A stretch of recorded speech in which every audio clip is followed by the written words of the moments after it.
एक संत किसी प्रसिद्ध तीर्थ स्थान पर गए तीर्थ स्नान करने के लिए। उन्होंने तीर्थ स्नान किया, दर्शन किया।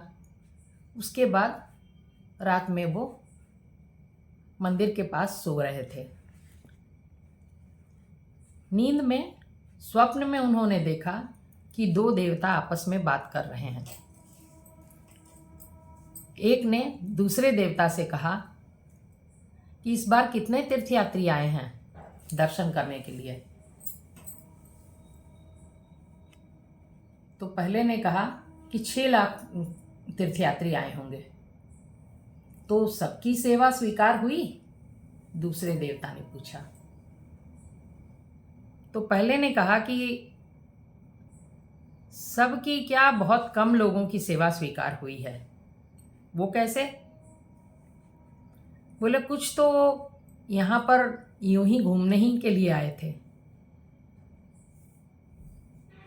कुछ पर्यटन का साधन समझ के आए थे, कुछ ने तीर्थ स्थान पर आकर और बहुत सारे पाप किए। अनजान में नहीं, जानकर भी बहुत सी गलतियां की, किंतु फिर भी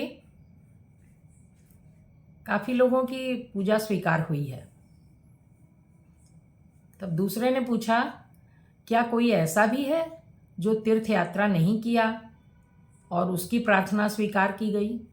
बोले हाँ, वो भी बहुत सारे हैं, कई हैं। मैं एक की बात बताता हूँ।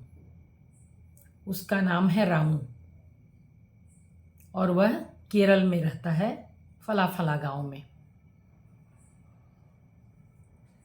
इतना सुनने के बाद संत की नींद टूट गई। संत भी घुमक्कड़ थे और उन्हें अपने स्वप्न की कहानी को भी जांचना था। क्या सचमुच में ऐसा कोई भक्त है जो तीर्थयात्रा पर गया भी नहीं और उसकी प्रार्थना स्वीकार कर ली गई? वो यात्रा करते करते केरल के उस गांव में पहुंच गए। वहां उन्होंने रामू को देखा। रामू अपना काम कर रहा था। वह मिट्टी के बर्तन बनाने का काम करता था। तो संत जी ने पूछा कि रामू, तुम कभी भी तीर्थयात्रा पर नहीं गए? क्या मन नहीं करता है तुम्हारा? बोले नहीं, मन तो करता है मेरा, और मैं एक बार गया भी था।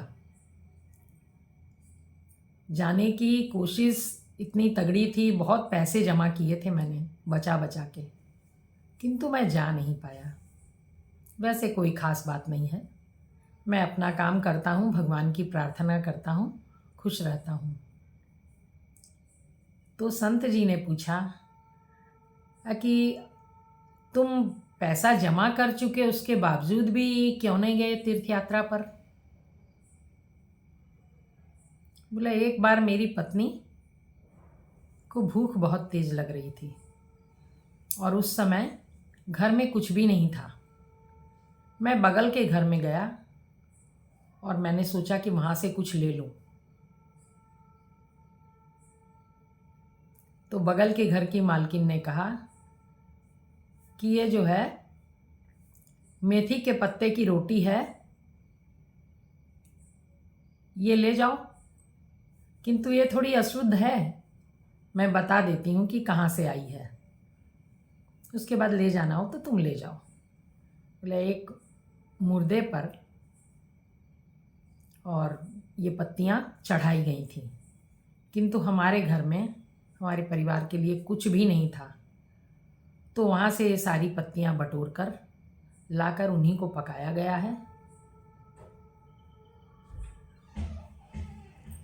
तुम चाहो तो ले जाओ।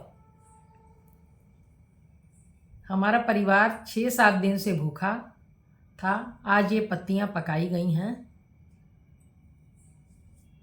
तुम्हारी पत्नी भी भूखी है, तो तुम उसके लिए ले जा सकते हो। रामू ने कहा कि ठीक है, मैं अभी आता हूँ। रामू घर आया और उसे बहुत ही तकलीफ़ हुई इस बात को सोचकर कि बगल में पूरा परिवार भूखा बैठा है और मैं तीर्थ यात्रा के लिए तैयार हूँ। इतने पैसे मैंने जमा किए हैं तीर्थ यात्रा के लिए, क्या तीर्थ यात्रा करना ज़रूरी है? एक परिवार भूख से मर जाए, परेशानियों में डूबा रहे और मैं तीर्थ यात्रा करूं? उसने सारे पैसे ले जाकर बगल वाले परिवार को दे दिया। वो परिवार अन्न और वस्त्र से संपूर्ण हो गया। वो सब खुश हो गए। रामू फिर से काम करने लगा और तीर्थ यात्रा पर नहीं गया। संत जी ने कहा, भगवान ने तुम्हारी प्रार्थना स्वीकार की है। भगवान के खाते में तीर्थ यात्रा जाने वालों का नाम नहीं है, तुम्हारा नाम है, क्योंकि तुम भगवान के चाहे हुए कामों को कर रहे थे। भगवान को दया पसंद है, परोपकार पसंद है, दूसरे को के दुख को दूर करना पसंद है। तुम घर में रहकर ही सब कुछ कर रहे थे, इसलिए तुम भगवान की दया के पात्र हुए, भगवान के प्रेमी हुए। तुम्हारा नाम भगवान के दर्शन करने वालों में, भगवान की प्रार्थना करने वालों में है। तुम्हारी ही प्रार्थना असल में भगवान ने स्वीकार की है रामू।